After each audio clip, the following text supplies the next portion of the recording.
जय हिंद, नमस्कार। स्वागत है आपके अपने YouTube चैनल स्टैंड बीपीएससी में। एक बहुत बड़ा बीटीएससी की तरफ से अपडेट निकला है।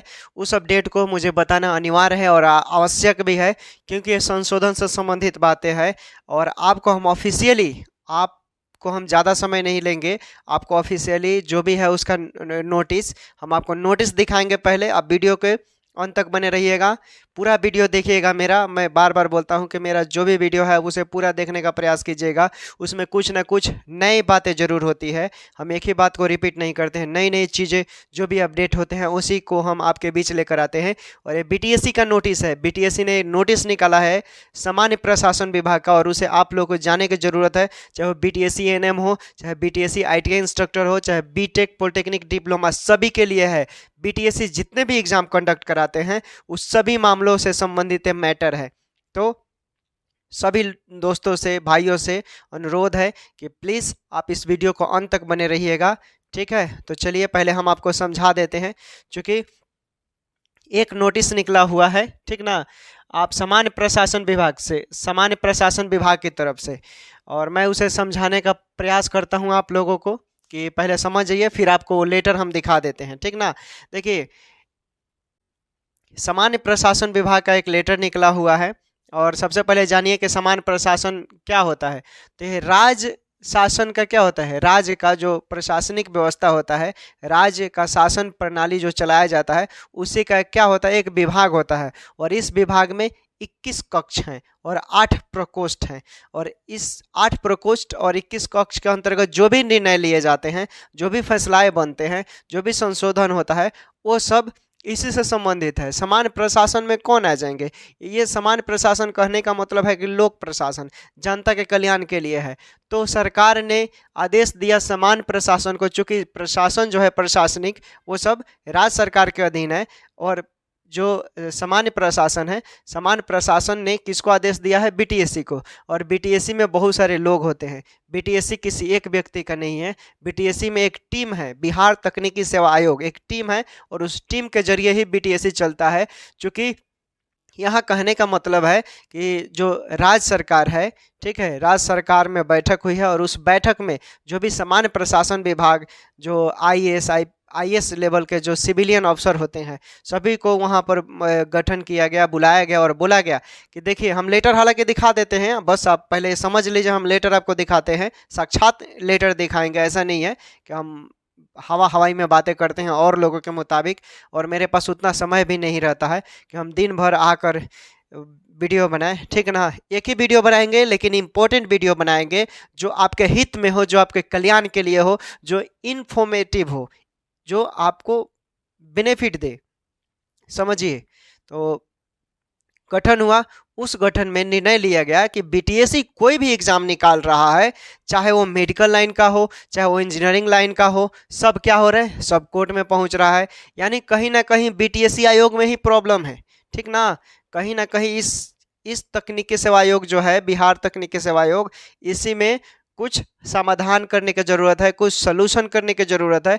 तो वहाँ पर गठन हुआ, तो सभी टीमें जो बैठी थी, और उस टीम में निर्णय लिया गया कि बीटीएससी, बिहार तकनीकी सेवा आयोग, आप क्या कीजिए भाई, कि आप इसमें संशोधन कीजिए, और आपको संशोधन करना ही पड़ेगा किसी भी हाल में। साइन लग गया है, मोहर लग गया है, सब चीज़ हो गया है, ठीक ना। मोहर नहीं लगा है, लेकिन जो भी वरीय पदाधिकारी हैं, प्रधान सचिव हैं बीटीएससी के, उन्होंने सभी के सामने साइन किया है। वो लेटर आपको हालांकि हम दिखा देते हैं।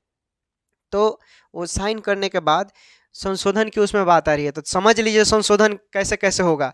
अगर आप बीटेक हैं, पॉलिटेक्निक है, फिर बाद में हम एएनएम के बारे में बताएंगे। अगर आप बीटेक हैं, पॉलिटेक्निक हैं, आईटीआई हैं, तो देखिए, इंजीनियरिंग कॉलेज जो होता है उसमें, जैसे जिस तरह हम सिंपल भाषा में समझिए कि हम सामान्य प्राथमिक विद्यालय, हाई स्कूल में पढ़ाने के लिए अगर कोई जाता है तो उसके लिए टीचर ट्रेनिंग की आवश्यकता होती है, जैसे डीएलएड हो गया, बीएड हो गया। उसी तरह इंजीनियरिंग कॉलेज में पढ़ाने के लिए, पॉलिटेक्निक, आईटीआई, ये सब जो कॉलेजेस हैं, इसमें पढ़ाने के लिए आपको इंस्ट्रक्टर ट्रेनिंग की आवश्यकता होती है। इंस्ट्रक्टर ट्रेनिंग जैसे, तो ये आपको मालूम है, क्योंकि जब ये मीटिंग हो रही तो उस मीटिंग में ये भी निर्णय लिया गया कि महाशय, बिहार में तो एक भी सीटीआई कॉलेज नहीं है, कहाँ से बच्चे ट्रेनिंग करेंगे। तो बोल रहे हैं कि इस पर भी बात रखा गया। अब क्या बात हुआ है, हालांकि उतना स्पष्ट रूप से अभी हमें जो सूत्रों के मुताबिक जितना मालूम है उतना ही बता रहे हैं कि या तो सीटीआई पूरा हटा देगा, सीटीआई पूरा हटा देगा तो फिर दिक्कत हो जाएगा, यानी बिहार में कोई सीटीआई कॉलेज नहीं, आपको यहाँ से नहीं कर पाएंगे, यानी आउट ऑफ बिहार से करना पड़ेगा आपको। सिर्फ बोल देगा सीटीआई तो सिर्फ क्या होगा कि जो सीटीआई किए होंगे उनको ही सिर्फ लाभ मिलेगा, जो नॉन सीटीआई जो फ्रेशर हैं उनको यहाँ पर काम नहीं मिलेगा। ये है उसके लिए। अब देखिए बीटीएससी एएनएम की बात करते हैं, क्योंकि बीटीएससी एएनएम में आपको मालूम है दोस्तों, जो अभी हाल ही फिलहाल में 2018 से केस कब जो नियमावली के तहत प्रॉब्लम हो रहा है, 2018, 22, 23 सब एक ही में क्या हुआ है, पेचीदा बन गया है। 10,709 पोस्टों की जो बहाली थी उसमें एक वो लेटर उससे भी संबंधित है, चूँकि बीटीएससी की बात करें और बीटीएससी जो भी एग्ज़ाम ले रहा है वो सब बीटीएससी से संबंधित है, तो उसमें भी संशोधन की बात है। क्योंकि अगर संशोधन करेगा तो समझ लीजिए कि या तो फ्रेशर को प्रॉब्लम होगा या फिर जो संविदा वाले हैं उनको, संशोधन में वो कुछ भी कर सकता है। हालांकि लेटर है, पूरा बातें लेटर में वो नहीं लिखा गया है, लेटर हम आपको दिखा देते हैं क्या होगा क्या नहीं संशोधन करेगा, अब वो आयोग के हाथ में है। लेकिन उसने बोला है कि 2024 के अधीन के तहत आपको एक नए नियमावली के तहत संशोधन करना है, ताकि जितना फॉर्म निकल रहा है, जितना आवेदन हो रहा है इंजीनियरिंग लाइन से, चाहे वो मेडिकल से संबंधित जो भी आवेदन किया जा रहा है, वो कोर्ट में ना पहुंचे, आप ही तक स्थिर रहे। क्योंकि कोई भी बहाली निकल रहा है तो पेचीदा हो जा रहा है, बहुत समय लग जा रहा है, जो समय पर काम होना चाहिए वो नहीं हो रहा है, इसलिए बीटीएससी अभी पीछे चल रहा है आयोग के मामले में। इसलिए इसमें सुधार करने की आवश्यकता है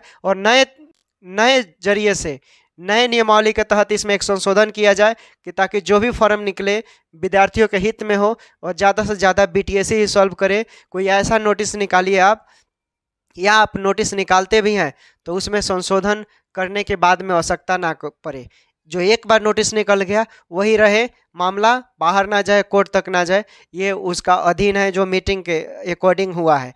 अब आपको हम लेटर दिखाते हैं, ठीक ना। लेटर समझ लीजिए, देख लीजिए, आंखों देखा हाल कि क्या है उसमें क्या नहीं है, क्यों इतना विलम्ब हो रहा है। हालांकि कुछ और चीज़ें हम बता देते हैं। कुछ लोग बोल रहे हैं सुनवाई का क्या, तो सुनवाई आपको मालूम है कि 2 अप्रैल तक पटना हाई कोर्ट ने बोला है कि तब तक किसी भी तरह का बीटीएससी एएनएम क्या करेगा, इसमें कोई रिजल्ट नहीं देगा, नहीं मेधा सूची तैयार करेगा जब तक 2 अप्रैल तक कोई हम निर्णय नहीं देते हैं। यानी 2 अप्रैल को जो भी आपका फैसला होगा वो आपके हित में होगा या आपके पक्ष में होगा या आपके विरोध में होगा, वो 2 अप्रैल को मालूम चलेगा। लेकिन इतना उम्मीद रखिए बीटीएससी संशोधन इस बार जरूर करेगा, तो करेगा, क्योंकि आपको भी मालूम है दोस्तों, हम हवाई में बात नहीं करते, एविडेंस के तहत ही बात करते हैं किसी भी चीज़ों को। कि आप इतिहास उठा कर देखिए, पहले के एग्जाम्पल भी उठा कर देखेंगे तो फैसला एलपीए में डबल बेंच की जो सुनवाई होता है, अधिकांशतः फैसले उसी के हित में गए हैं। ठीक, तो चलिए अब आपको हम लेटर दिखा देते हैं, वीडियो कौन तक बने रहिए। चलिए अब लेटर देखिए क्या है उस लेटर में, क्या नहीं है, आप लोग बेसब्री से इंतजार कर रहे हैं। ठीक है, तो लेटर देख, तो देखिए इस लेटर को, ठीक। और ये लेटर एक बिहार तकनीकी सेवा आयोग के पास भेजा गया है, ठीक है। और इस पर इसलिए भेजा गया है क्योंकि ये बहुत सारी पेचीदा बीटीएससी से संबंधित कोई भी फॉर्म निकल रहा है सब कोर्ट में पहुंच रहा है। कोई भी फॉर्म, चाहे एएनएम हो, चाहे आईटीआई इंस्ट्रक्टर हो, चाहे बीटेक इंस्ट्रक्टर हो, पॉलिटेक्निक इंस्ट्रक्टर हो, चाहे मेडिकल डिपार्टमेंट का हो, चाहे वो इंजीनियरिंग डिपार्टमेंट का हो, कोई भी फॉर्म निकल रहा है सब कोर्ट में पहुंच रहा है। इसलिए बीटीएससी विभाग को एक लेटर भेजा गया है ताकि आप अपनी 2024 के गठन के अनुसार जितने भी नियमावली हैं इसमें संशोधन कीजिए और स्वीकृति प्रदान करना है आपको हर हालत में। ये लेटर दिया गया है बिहार तकनीकी सेवा आयोग के समान प्रशासनिक विभाग जो होते हैं उनके तरफ से निकाला गया है। चूँकि समान प्रशासनिक विभाग की बात हो रही है तो समझ लीजिए प्रशासन में सब जितने होते हैं वरीय पदाधिकारी, वो सभी ने इस तकनीकी आयोग जो आयोग बना है, इस आयोग में जो टीम है, जो लोग हैं, जितने लोग इसमें कार्यरत हैं, सबका एक बैठक होगा और उस बैठक में यह नियमावली अपना चेंज करेगा। तो हो सकता है कि सीटीआई लागू कर दे, तो सीटीआई लागू कर देगा तो भाई बिहार में तो सीटीआई है नहीं, सभी लोग फंसेंगे। और यही बात एएनएम संबंधित है, चाहे जीएनएम संबंधित है, चाहे लैब टेक्नीशियन हो गया, ओटी, चाहे जितने भी मेडिकल का बहाली निकलता है, सबको ये सब फंस रहे हैं, सब कोर्ट में जा रहे हैं, तो उसी के संबंध में है। तो क्या होगा क्या नहीं, अब देखिए इसको स्वीकृति के संबंध में दिया गया है लेटर, तो ये जल्द ही उम्मीद है कि संशोधन करेगा। और संशोधन करने के बाद कुछ नया चेंज करेगा जिसमें किसी को परेशानी नहीं होगा किसी भी तरह का। या इतना बोल देगा जैसे कि बीटीएससी हो गया, तो बीटीएससी में बोल देगा कि ठीक है इसमें फ्रेशर की आवश्यकता नहीं है या एक्सपीरियंस की आवश्यकता नहीं है। इस तरह का कोई तरह का संशोधन करेगा। गठन में यही चूँकि बात है संशोधन से संबंधित, तो संशोधन ऐसा करेगा जो एक नया रूल लागू होगा जो सभी के हित में होना चाहिए। ठीक, अगर हम इंस्ट्रक्टर की बात करें तो इंस्ट्रक्टर में अगर ये पूरा बिहार में सीटीआई लागू कर देगा तो फिर गए नॉन सीटीआई वाले फ्रेशर इसमें नहीं बैठेंगे। और मालूम है बिहार में सबसे बड़ा प्रॉब्लम कहाँ हो रहा है, डोमिसाइल लागू नहीं है, डोमिसाइल लागू नहीं है, इसलिए प्रॉब्लम ज़्यादा हो रहा है। देख लीजिए बिहार तकनीकी सेवा आयोग। ठीक।